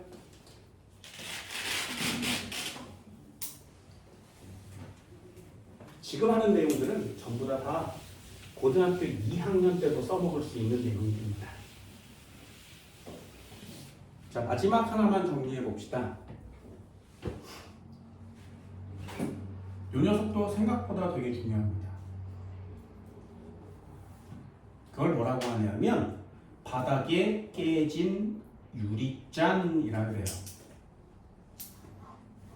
바닥에 유리잔을 떨어뜨리면 깨지겠지, 그지? 바닥에다가 손니블 같은 걸 깔아 놓으면 유리잔이 안 깨질 거 아니겠니? 그럼 누구는 깨지고 누구는 안 깨진대요. 왜요? 그걸 과학적으로 설명하시면 돼요. 요것도 별표 2개. 운동량, 충격량은 별표가 굉장히 많습니다. 왜? 앞으로도 계속 배울 거니까요.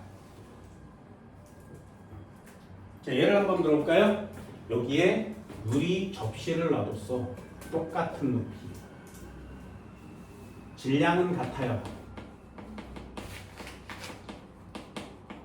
높이도 같아.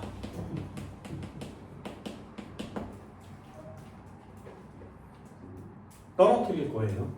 떨어뜨리면 떨어지겠지. 얘도 떨어뜨리면 떨어지겠죠. 바닥에 도착합니다. 자, 공기의 저항이나 마찰을 무시해요. 질량이 똑같은 물체를 동시에 똑같은 높이에서 떨어뜨리면 누가 더 빨리 떨어질까요? 됐나요? 그럼 얘는 여기에 동시에 돌아가겠죠.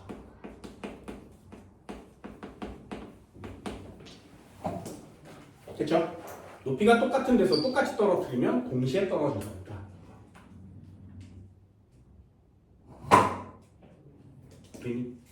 그런데 하나는 바닥이 단단하면 단단. 여기는 바닥이 푹신푹신해요. 푹신. 되니? 자, 유리 접시는 어디서 깨질까요? 그래서 그럼 단단한 바닥에 떨어지면 유리 접시가 깨지는 거 맞지? 푹신한 데 떨어지면 깨지지 않아요. 얘는 깨져요. 얘는 안 깨져요. 자, 질문이요. 누구는 깨지고 누구는 안 깨지죠? 그럼 왜 깨질까요?가 질문이에요. 그래서 해볼게. 잘 봐. 질량은 누가 크다고? A와 B 중에 같다고 써 있는 거 맞지? 그럼 질량은 A와 질량 B는 같아요. 됐지? 둘 다 이렇게 똑같이 잡고 있었어. 처음에 속력은 누가 빨라? V의 처음 속력은 A와 처음에 B는 같죠? 누가 더 빨리 떨어진다고? 동시에 낙하한다며? 그럼 바닥에 도착했을 때 나중 속력은 누가 빨라? 나중 속력은 누가 빨라? 같아요. 됐나요? 똑같이 떨어지니까요. 자, 한번 해볼까요? 처음에 운동량은 누가 크니?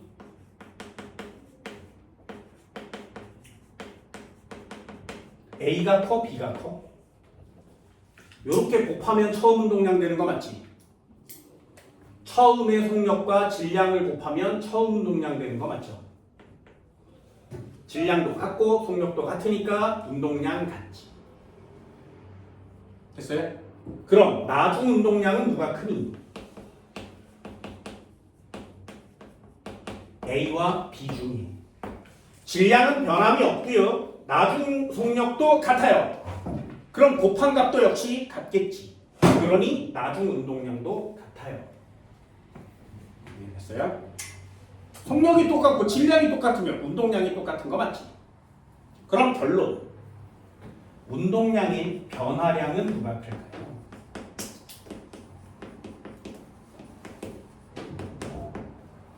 나중 운동량에서 처음 운동량을 뺀 값과 나중 운동량에서 처음 운동량을 뺀 값도 역시 같겠죠. A와 B가. 운동량의 변화량 세 글자로 뭐라고 한다고? 그럼 충격량은 누가 크니? 같죠. 선생님 충격량이 같은데 누군 깨지고 누구는 안 깨져요. 왜요? 왜요? 바닥에 도달한 유리 접시는 와서 부딪히고 팡 하고 깨지는 거 맞지? 그런데 푹신한 데 떨어진 애는 와서 얘가 푹신하지. 됐어요? 그럼 물체끼리 다 있는 시간이 어때? 길어지는 거지. 됐니? 그걸 다른 말로 뭐라고 하냐면 충격을 흡수하는 시간이라고 얘기해요. 그래서 둘로 나누면 충격을 흡수하는 시간은 A와 B 중에 누가 커? 푹신한 쪽이 크죠. 그래서 단단한 바닥에 떨어지는 것보다 푹신한 바닥에 떨어질 때 덜 아픈 거예요. 하지만 충격량은 어때? 같단 말이죠. 그럼 뭐가 다른 거야? 충격량은 같아. 그런데 시간이 길어. 그럼 힘이 어때? 작은 거 맞지? 그걸 뭐라고 한다고? 충격력이라고 한다. A와 B 중에 누가 커? 그런 거죠. 물체를 깨는 건, 물체의 형태를 변화시키는 건 충격량이 아니라 힘이에요. 그럼 이것도 하나. 니네 힘의 정의가 뭔지 알아? 힘 뭐라 그래요? 뭘 힘이라 그래? 힘의 정의가 뭐야? 와, 힘센데 힘의 정의가 뭐야? 태어나서 한 번도 안 들어본 적이 없지. 힘이라는 단어는 누구나 다 알고 있거든요. 근데 힘 정의가 뭐냐고. 됐어요? 힘의 정의는 뭐냐면 물체의 모양과 형태를, 상태를 변화시키는 물리량이에요. 이걸 힘이라 그래. 되니?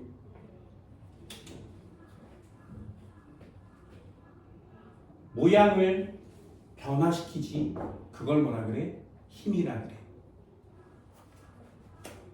상태를 변화시키지. 그걸 뭐라 그래? 힘이라 그래. 뭐라 그래? 힘이라 그래. 그럼 바닥에 떨어진 유리잔을 뽀개는 걸 뭐라 그래? 힘이라 그래. 됐어? 그럼 중요한 단어가 뭐라고? 량은 같으나 력이 달라요. 력이 힘이니까. 그래서 뽀갠 애는 힘을 많이 받았으니까 부서지는 거 아니야? 얘는 힘을 적게 받았으니까 안 부서지는 거지. 왜? 형태가 변함이 없으니까. 그러려면 어떻게 하면 돼? 시간을 변화시키면 되지. 그래서 충격을 흡수하는 시간이 길면 힘이 적어져요. 충격을 흡수하는 시간이 길면 힘이 적어져요. 그래서 자동차가 서로 충돌을 했을 때 충격량은 정해져 있단 말이죠. 그래서 운전하다 부딪히면 운전대에 대가리를 박을 거란 말이야. 되니? 그럼 운전대에 대가리를 박으면 그 충격량이 충격이 운전대에 전해지니까 내 대가리가 터져버리겠지. 그래서 이 앞에 풍선을 만들어서 충격을 흡수할 수 있는 시간적 여유를 주는 거죠.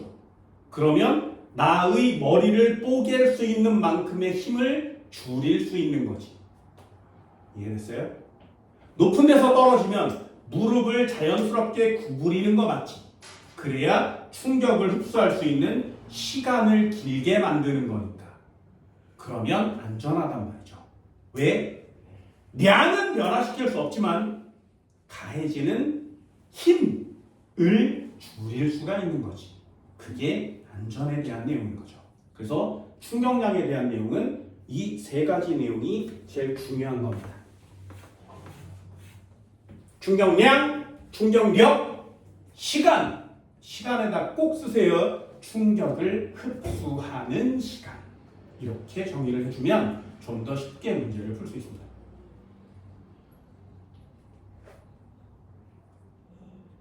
그렇죠? 뭐 건물에 불이 나면 에어 매트리스 같은 거 설치하잖아요. 그냥 바닥으로 뛰어. 그럼 뛰겠니? 왜요? 뒤질 거 아는데?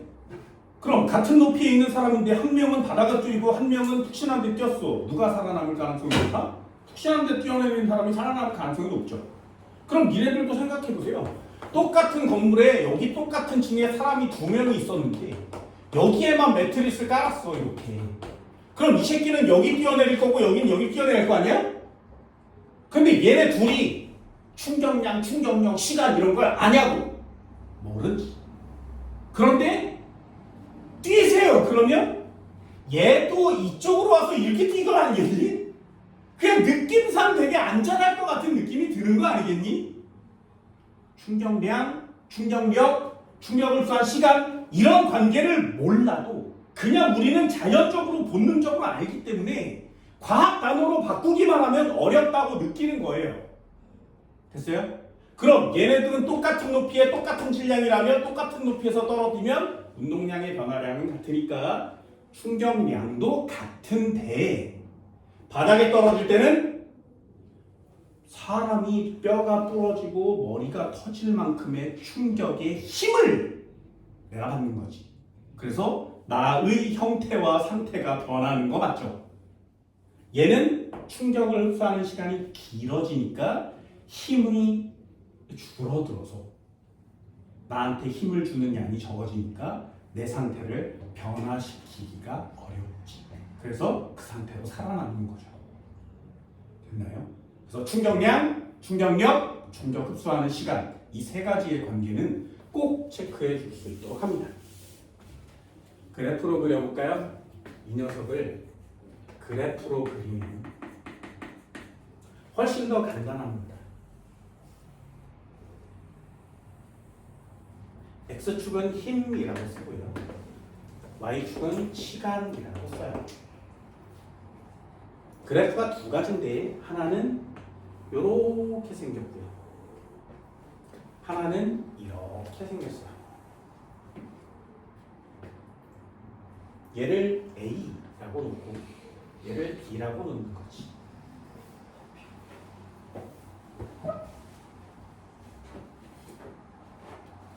첫 번째네요. 힘에다가 시간을 곱하면 뭐가 나온다고? 충격량. 그래서 여기다 쓰는 거예요. 힘과 시간이 표시되어 있는 그래프의 요 면적, 이 그래프의 면적이 충격량입니다.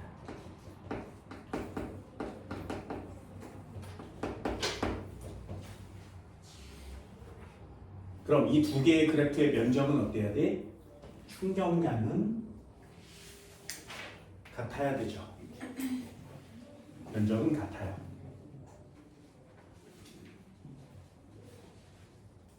그럼 두 번째도 해볼까요? 충격량은 누가 크니? 이렇게 물어보죠. A와 B.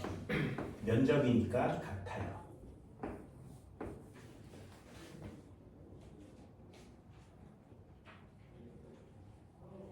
그럼 그래프를 비교하면 훨씬 더 쉽죠. 충격을 흡수한 시간은 누가 기니? A와 B 중에. A는 시간이 여기서부터 여기까지지. 그치? B는 시간이 여기서부터 여기까지지. 그죠?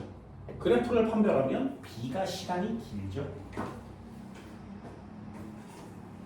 그럼 밑면이 시간이 길수록 높이가 낮아지는 거 맞지? 면적이 똑같아야 됩니다. 그러니 얘는 힘이 여기에서 멈추는 거예요. 얘는 힘이 여기 있는 거지. 이 힘을 다른 말로 뭐라고 하냐고? 물체에 가해준 충격력이라고 하는 겁니다. 충격량, 충격력 단어가 다르기 때문에 이 한 글자 때문에 문장 전체가 바뀌는 거죠. 쓸 수 있나요? 충격력은 A와 B 중에 누가 크다고? 힘은 A가 큰 거죠. 왜요? 여기 력에다가 시간을 곱하면 충격량이 나오는 거니까요. 그럼 결국에 이 그래프가 나왔을 때 A는 충격력이 세니까 물체에 힘이 많이 가해진 거 맞지? 그러니 물체를 형태, 상태를 변화시킬 수 있는 거죠. 깨진단 말이죠. 됐나요? 그래서 여기 A가 단단한 바닥에 떨어뜨렸을 때, B가 푹신한 바닥에 떨어졌을 때.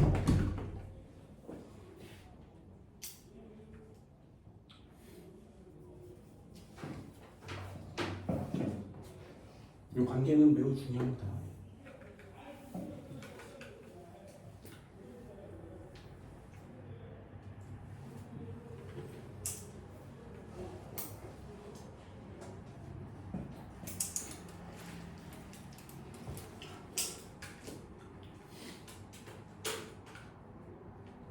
그래서 이런 것 때문에 안전을 고려한 자동차에 여러 가지 시설물들을 설치하는 건데요.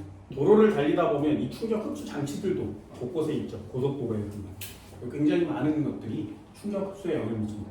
왜? 내가 다치면 안 됩니다. 자전거나 킥보드 이런 거 탈 때 모자를 쓰죠. 헬멧을 쓰는 이유도 이것 때문에 그래요. 안전벨트, 에어백 전부 다 이것 때문에 그래요. 포수가 공을 받으면 공을 받아본 적이 없잖아. 포수가 공을 받을 때 당겨서 받는 이런 것들도 다 이런 거에 해당됩니다. 유산균을 많이 쓰죠. 그렇죠? 이거 만들면 또 돈을 엄청나게 벌 수 있습니다. 자동차의 범퍼를 만드는 거거든요. 그래서 충돌했을 때 그 충격이 흡수돼서 운전하고 있는 나한테 오지 않으면, 그러면 나는 충돌을 해도 죽지는 않겠지. 그치? 그게 요거에 대한 내용이에요. 만드는 사람이 누구냐에 따라서 얘네들이 만들어. 만들면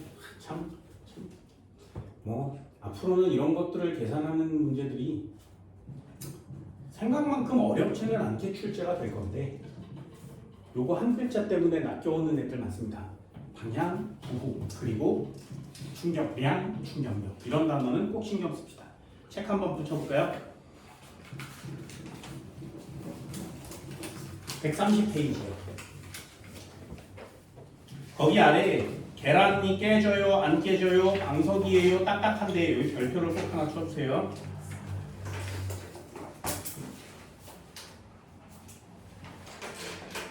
그게 지금 하고 있는 내용입니다. 생활 속의 충돌과 안전장치. 거기 보시면 뽁뽁이 나오죠. 뽁뽁이. 그치? 뽁뽁이. 원래는 뽁뽁이가 이 용도가 아니었던 거 알고 있니? 보호대, 뭐 이런 거 다. 놀이터의 매트, 당연하겠죠. 스포츠 분야 뭐 이런 거 있고요. 교통수단 이런 거 있습니다.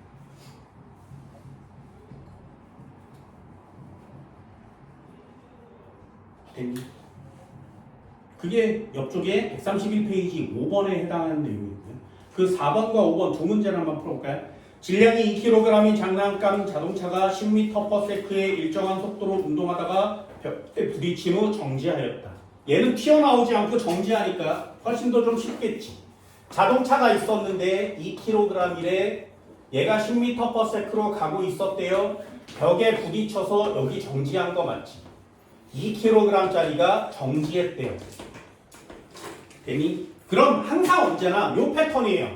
저기 아까 써놓은 것처럼 얘가 처음이었었는데 20, 얘가 나중이었었는데 0. 됐나요? 그럼 벽이 가해준 충격량은 얼마니? 나중에서 처음을 빼는 거 맞지? 20 뉴턴 세크 마이너스인데요, 선생아. 마이너스 요거 지우고요. 처음에 반대 방향 이렇게 쓰는 거 맞지? 되니? 그럼 충격량을 구했어. 여기다가 힘에다가 곱하기 시간을 때리면 이 값이 나와야 되잖아요. 여기 시간을 이렇게 살짝 지우고 거기 있는 시간을 여기다가 넣는 거죠. 저기 있는 걸로 다 푼 겁니다.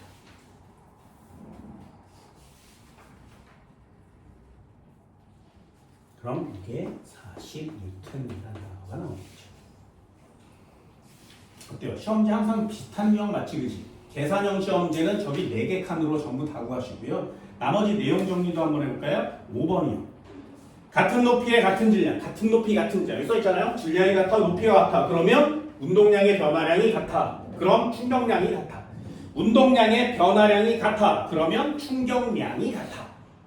그런데 하나는 깨지고 하나는 안 깨져. 뭐가 달라? 힘이 달라. 됐니? A는 깨지고 B는 깨지지 않은 까닭은 B가 푹신한 방석과 충돌할 때 힘이 받은 시간, 힘을 받은 시간, 다른 말로 충격을 흡수한 시간이 크니까 받은 힘의 크기, 다른 말로 충격력이 작은 거죠. 됐어요? 어때? 충격력 어렵지 않지, 그치? 한 번만 더 해볼까요? 저기 133페이지 9번이에요. 그림은 직선상에서 운동하는 1kg 7m/s의 속력으로 충돌하여 반대방향, 밑줄이요. 반대방향, 밑줄. 튕겨나올 때 공에 작용하는 힘의 크기와 시간에 따라 나타낸 것이다. 옆에 넓이라고 써있는 거 맞지? 넓이가 무슨 뜻? 힘, 시간 그래프의 면적이 무슨 뜻? 충격량.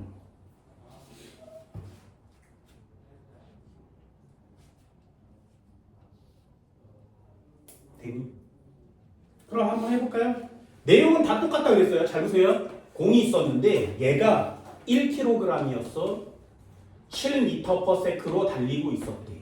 그런데 벽에 충돌한 후 되돌아 나오는 거 맞지? 1kg짜리가 얼마의 속도를 갖겠니? 여기서 가해준 충격량은 11인데. 됐나요? 그럼 아까 했던 문제를 그대로 써놓고 반대로 대입하는 거 맞지? 할 수 있겠어요? 뭘 한다고? 반대로 나오면 뭐 한다고? 됐어요? 반대로 나오면 뭐 한다고? 마이너스 값을 쓴다고.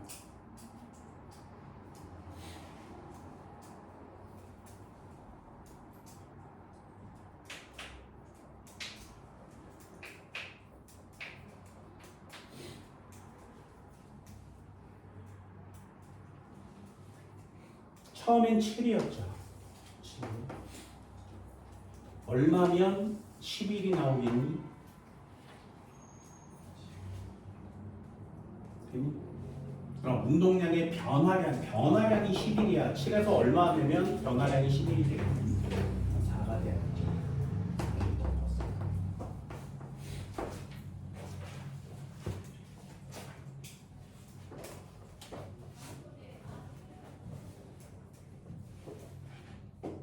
기하면 X. 벽과 충돌하여 튀어나온 공의 직후의 공의 속력은 4예요. 감소해야 되죠. 니은도 X. 그래프 안의 넓이는 면적이니까 충격량. 네, 충격량이에요. 그게 충격량입니다. 뒤로 동그라. 됐나요? 생각만큼 어렵지 않죠. 이게 니네들이 해야 되는 전부 다거든요. 그 위에 문제 한번 읽어볼게요. 마지막입니다. 운동장에 10m/s로 굴러오고 있는 얘가 질량이 500g이래요. 그럼 0.5kg으로 바꾸셔야 돼요. 500g 그대로 쓰면 안 됩니다. 공이 이쪽 방향으로 10m/s 오고 있었대. 되니? 그런데 발로 찼어. 0.5kg짜리를 발로 차서 이쪽 방향으로 15m/s를 맞는 거 맞지? 됐어요? 뭐 해야 된다고? 반드시 반대 방향이라면 부호를 붙여야 한다고. 이걸 안 붙이면 다 틀린다고. 됐나요? 그럼 처음은 얼마야? 5. 나중은 얼마야? 마이너스 7.5. 됐어요? 그럼 나중에서 처음 빼면 얼마니? 충격량은 마이너스 12.5 뉴턴 세크. 마이너스 지우고 뭐라고 쓴다고? 처음의 반대 방향. 그죠? 처음의 반대 방향.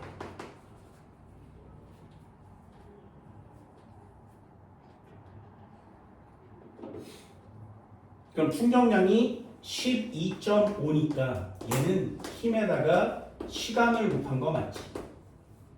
시간 지우고 뭐라고 써? 거기 나와 있는 시간을 넣으시면 됩니다.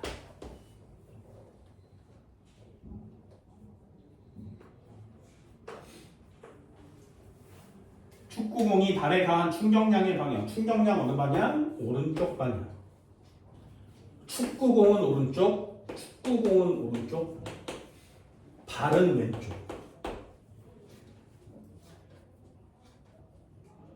기억 동그라. 충격량은 얼마야? 12.5래. 니은 동그라. 힘의 크기는 얼마야? 125가 되겠죠.